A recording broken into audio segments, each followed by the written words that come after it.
سلام، خوش اومدین به ویدیوی دیگه. من مستر انگلیسی هستم و توی این ویدیو قراره در مورد تلفظ صحیح کلمه the صحبت کنیم.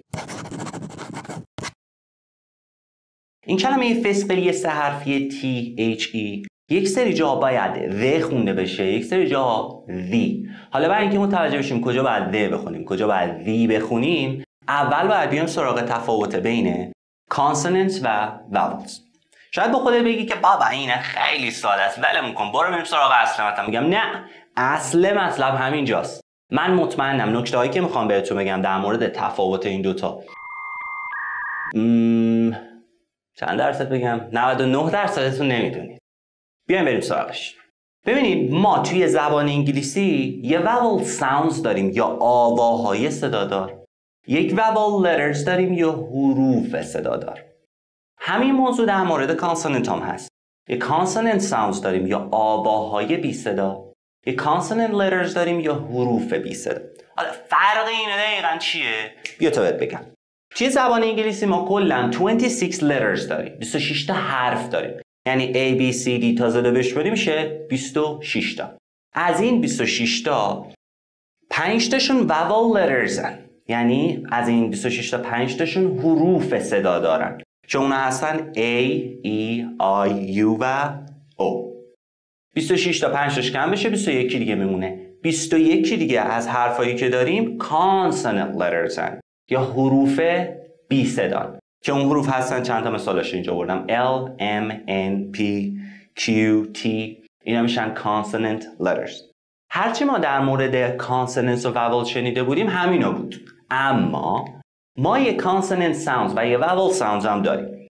توی زبان انگلیسی ما 44 تا صدا داریم یا آوا داریم. مگه میشه؟ چجوری ما 26 تا حرف داریم ولی 44 تا صدا داریم؟ بله میشه. کوشن خیلی خوبی هم هست. در جواب باید بهتون بگم که ببینید بعضی از حروف توی زبان انگلیسی چند تا صدا دارن.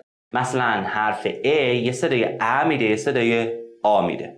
یک سری جا هم حروف کنار هم قرار میگیرن و یه صدای جدید تشکیل میدن، مثل C و H که صدای چ میده، S و H صدای ش میده. حالا اینجا رو داشته باشین vowel sounds. از این 44 تا 20 شون vowel sounds یا آواهای صدا دارن. 24 تای دیگه میمونن که میشن consonant sounds یا آواهای بی صدا. خب حالا من قرار نیست توی این ویدیو، من نمیخوام توی این ویدیو همه vowel sounds و همه consonant sounds ها رو بگم، هم زمان ویدیو زیاد میشه و هم فعلا جاش توی این ویدیو نیست. من چند تا از مهمتریناشو میگم کارمون را بیفته و بریم سراغ موضوع اصلیمون که همون تلفظ the و the هست و توی یه ویدیو جداگونه کامل همشو براتون توضیح میدم. بریم چند تا مثال از vowel sounds یا آواهای صدادار بشنویم. اولیش صدای مثل cat. cat. bed. صدای مثل C دیدن. صدای مثل father پدر.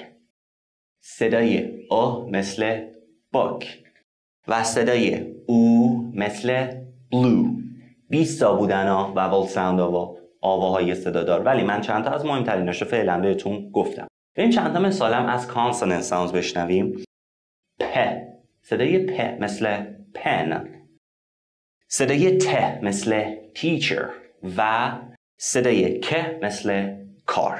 خب حالا که ما فهمیدیم vowel sounds چی هن و consonant sounds چی هن، الان میتونیم بیام سراغ question اصلیمون، موضوع اصلیمون، و اون هست کی باید بگیم the، کی باید بگیم the. اینجا رو داشته باش، با دقت گوش بده. اگر بعد از the ما یک vowel sound داشتیم، من کاری به letter حرف اول ندارم اگر یه vowel sound یا که آوای صدادار داشتیم باید the رو بخونیم the. اگه بگیم the غلط. ولی اگر بعد از the ما یک consonant sound داشتیم یا یک آوای بی صدا داشتیم ما باید بگیم the. اگه بگیم the غلط. بریم چند تا مثال با هم ببینیم. مثلا بعد از کلمه the یک کلمه اومده به نام apple.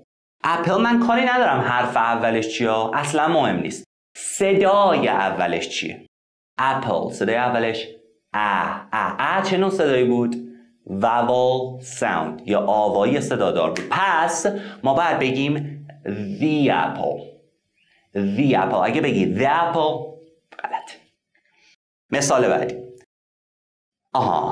این مثال خیلی خوبیه. این که میگم حرف اول برامون مهم نیست و صداش رو ما باید توجه کنیم، اینجا مشخص میشه. اینجا رو داشته باش. بعد از دی کلمه اومده our. با چه حرفی شروع شده؟ H. مهمه؟ اصلا. چجوری اینا میخونیمش؟ our نمیخونیم ما. H سایلنت اصلا Hش خونده نمیشه. our. با چه صدایی شروع میشه؟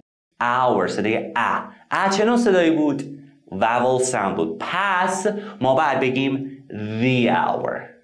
the hour. اگه بگیم the hour غلط. حالا اینو شما به من بگید. این کلمه هست banana. با چه صدایی شروع میشه؟ ب یه نوع consonant sound. پس میگیم the banana. the banana نداریم. این کلمه هست I. چشم. با چه صدایی شروع میشه؟ I. صدای چه نوع؟ vowel sound بود. پس the I. بعدی market. صداش م consonant sound بود. پس the market. تمام همش همین بود. من سعی کردم به ساده ترین شکل ممکن و واضح ترین شکل ممکن بهتون توضیح بدم. البته اینا بهتون بگم تمامی اسلایدایی که بهتون نشون دادم داخل کانال تلگرام مستر انگلیسی با همین آیدی هست. میتونید برید اونجا رایگان دانلودش کنید و کیفشو ببرید. Thanks for watching. Have a great time. Take care.